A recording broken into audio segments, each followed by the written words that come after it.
In more positive news, Stop Killing Games with close to 900K. Yeah, dude, so on stream, like whatever that was last week, Wednesday, something like that, there was the initial wave of all the Stop Killing Games stuff going down. And I had heard the term before, and I think we had mentioned it, I don't know, 6 months, a year ago. I don't know, whenever it first was kind of going through. And I was like, okay, I'm going to look it up before talking because I don't want to say something stupid for something that is quite clearly important. And so I looked it up, and I genuinely we're not gonna, I feel like the initial wave of interest in like the scandal or whatever has blown over, which is probably for the best.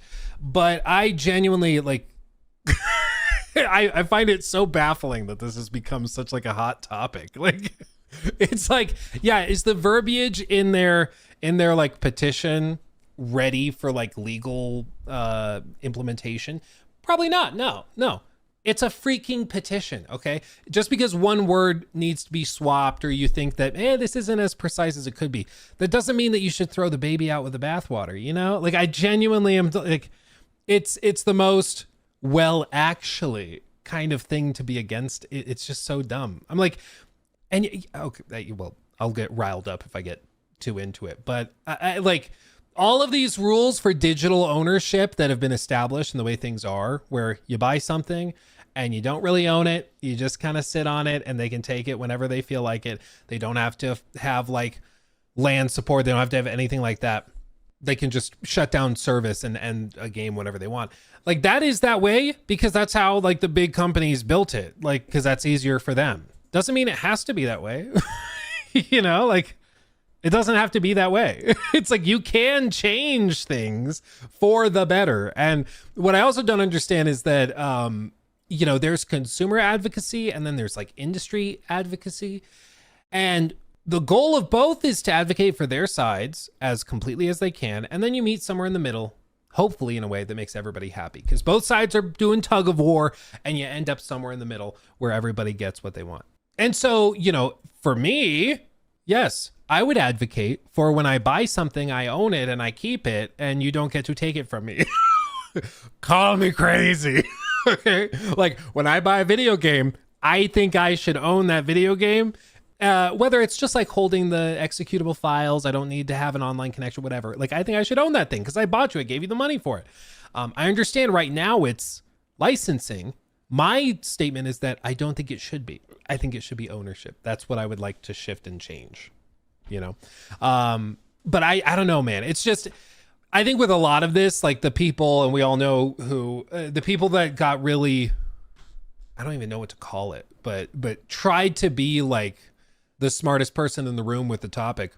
It just came off as like, we're really like stretching and just trying to find a way to be technically correct and for everybody else to be stupider than me. And it's like, no, man. It's just, we all understand the verbiage could be tighter. The verbiage could be more precise and accurate. I agree. And I think the petitioners agree too. It's a petition, okay? Like, they're not saying, yep, just copy and paste this into a bill and then we'll pass it. Like, no, that's a step that comes after the fact. But the spirit of the petition is what's being discussed. And I think that that's what everybody is supporting, because shocker, people who buy things want to own them. And you shouldn't tolerate companies taking it from you because they have decided they can't. Like, there really has been no big landmark case in, as far as I'm aware, at least in the US. Maybe in the EU there's been more, but in the US there hasn't really been a big landmark suit or anything to settle the disputes over like full digital ownership, especially in the case of like video games specifically. There's been some lawsuits with regards to like music, and purchasing music versus purchasing, games. But even like back in the day, I remember there was that initial wave when iTunes launched, but they allowed you to download MP3s directly. So you're able to download the MP3 of the song you bought for 69 cents or 99 cents, whatever it was. So you could actually physically download the MP3, put it on a like hard drive and keep it there. Like, you own that thing. And that was a great way to do it. but you know, with streaming stuff and everything moving towards being not local but being on the cloud, they feel like they can instead just lease everything to you, and that's not good. If you're a consumer, if you're a customer, if you're on this side of the aisle, you shouldn't, I don't think, be okay with that, you know?